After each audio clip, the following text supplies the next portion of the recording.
एक बार की बात है कि दो दोस्त काम की तलाश में जंगल के रास्ते से जा रहे थे। इनकी दोस्ती इतनी गहरी थी कि इनकी दोस्ती की मिसाल दी जाती थी और कस्में खाई जाती थी। काफी देर तक चलने के बाद, दोस्त, मुझे लगता है कि आज हमारे साथ कुछ अच्छा होने वाला है और लग रहा है कि हमारी जिंदगी पूरी तरह बदलने वाली है। हाँ दोस्त, मुझे भी ऐसा लग रहा है कि आज जरूर हमें कहीं छुपा हुआ धन या घड़ा हुआ धन मिलेगा। कुछ दूर चलने के बाद वो देखते हैं कि एक लाचार बुढ़िया लकड़ी के गट्ठर को उठाने की कोशिश कर रही है, पर वो इसे नहीं उठा पा रही। वो दोनों भी वहां पहुंच जाते हैं। बेटा, क्या तुम इसे उठाने में मेरी मदद करोगे? मेरी हड्डियों में जान नहीं रही कि मैं उसे उठा सकूं। दोस्त, हमें इस बूढ़ी और लाचार अम्मा की मदद करनी चाहिए। नहीं दोस्त, तुमने यही कहा था ना कि आज हमारे साथ कुछ अच्छा होने का आभास हो रहा है। क्या पता आगे कोई धनी सेठ आ रहा हो जिसका सामान उठाने से वो हमें बहुत सारा धन दे दे। इस बूढ़ी अम्मा की मदद करने के चक्कर में अगर वो निकल गया तो? और वैसे भी ये बूढ़ी अम्मा तो खुद बेकारी जैसी लग रही है। इसकी मदद करने से भला हमें क्या मिलेगा? मैं तो चला। नहीं दोस्त, ऐसा मत कहो। हम इनकी मदद करके ही आगे जाएंगे। मैं तो चला, तुम ही करो यहाँ समय बर्बाद। कल्लू अपने रास्ते चला गया और राजू इस लकड़ियों के गट्ठर को उठाकर इस बूढ़ी अम्मा की झोंपड़ी तक छोड़ देता है। लो माँ जी, आपका घर आ गया। अब मैं चलता हूँ। शुक्रिया बेटा, अल्लाह तुम्हें खुश रखे। राजू वहां से जाने लगता है। तभी, रुको बेटा, तुमने मेरी मदद की, पर मेरे पास तुम्हें देने के लिए कुछ नहीं है। पर मेरे पास ये कागज का टुकड़ा है, शायद तुम्हारे कुछ काम आ जाए। तुम इसे रख लो। नहीं अम्मा जी, मुझे कुछ नहीं चाहिए। अगर आप मुझे प्यार से ये कागज भी देंगी तो वो भी मेरे लिए बहुत अनमोल है। फिर राजू वो कागज का टुकड़ा लेकर वहां से चला जाता है। कुछ दूर जाने के बाद इसका दोस्त कल्लू से मिला। हा हा हा, आ गए तुम नेक दिल इंसान। मैंने तुम्हें पहले ही कहा था ना कि मेरे साथ चलो। देखो, एक सेठ की मदद करने से मुझे कितना धन मिला। तुम्हें क्या मिला इस बूढ़ी अम्मा की मदद करके? राजू इसे वो कागज का टुकड़ा दिखाता है, जिसे देखकर कल्लू खूब हंसता है। ही ही ही ही ही ही। और मत मानो मेरी बात, दिखाओ तो कौन सी रद्दी का कागज है। तभी कल्लू इसे देखकर चौंक जाता है, क्योंकि वो कोई साधारण कागज नहीं था। अरे दोस्त, मुझे तो ये किसी खजाने का नक्शा लग रहा है। हाँ दोस्त, चलो चल के इसे निकालते हैं।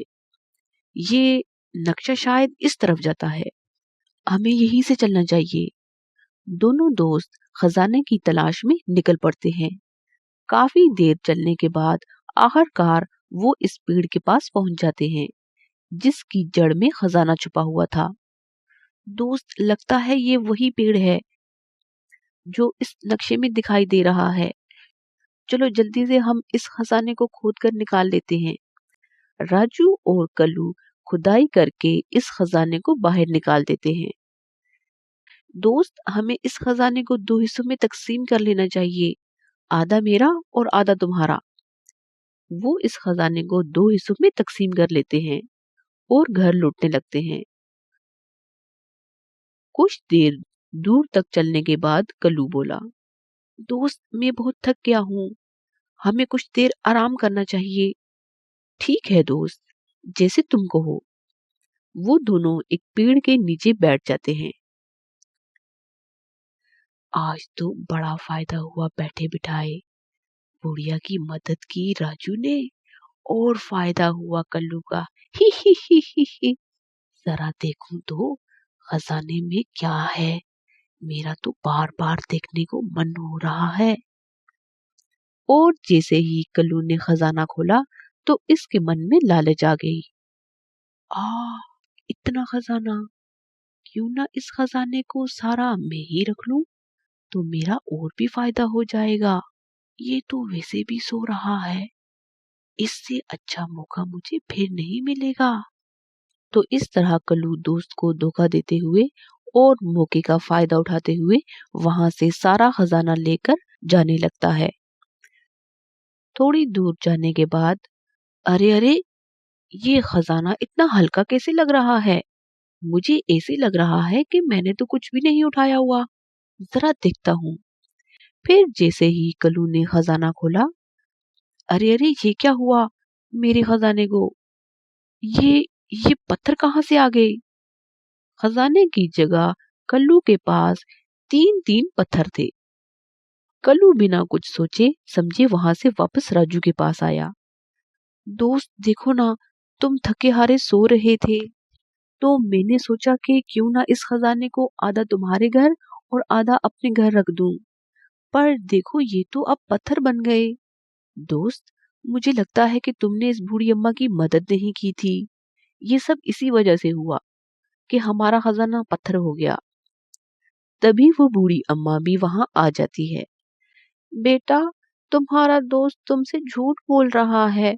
खजाना मेरी मदद ना करने की वजह से पत्थर नहीं हुआ, बल्कि तुम्हारा दोस्त तुम्हें धोखा दे रहा है। ये सारा खजाना अकेले ही लेकर भाग रहा था, इस कारण वो खजाना पत्थर हुआ। दोस्त, क्या बूढ़ी अम्मा सच कह रही है? हाँ दोस्त, मुझे माफ कर दो। मेरे मन में लालच आ गया था। मैंने अपने साथ साथ तुम्हारा खजाना भी तबाह कर दिया और अपने सबसे अच्छे दोस्त को धोखा देने का सोचा। कल्लू को इस तरह अपनी गलती का एहसास हो जाता है। नहीं नहीं दोस्त, ऐसे मत कहो। तुम्हें तुम्हारी गलती का एहसास हुआ, मेरे लिए इतना ही काफी है। चलो अब घर चलते हैं। इतने में वो बूढ़ी अम्मा भी गायब हो जाती है और फिर इन्हें एक आवाज आती है। राजू, तुम्हारे दोस्त से तुम्हारी दोस्ती को देखकर मैं तुम्हें तुम्हारा धन वापस लौटा रही हूँ। तो वहां दोबारा से खजाना आ जाता है। दोस्त, चलो अब हम फिर से आधा आधा बांट लेते हैं। नहीं दोस्त, ऐसी गलती मत करना। मेरा तुम्हारे खजाने में कोई हक नहीं, क्योंकि इस बूढ़ी अम्मा की मदद तुमने की थी, मैंने नहीं। मेरी करने का मुझे फल मिला। अगर मैंने इससे आधा ले लिया तो हो सकता है दोबारा से सारा गायब हो जाए। तुम्हारे पास भी तो थोड़ा ही बचेगा। मेरे पास तुम्हारे जैसा दोस्त है, यही मेरा खजाना है। ठीक है, चलो दोस्त, जैसे तुम कहो।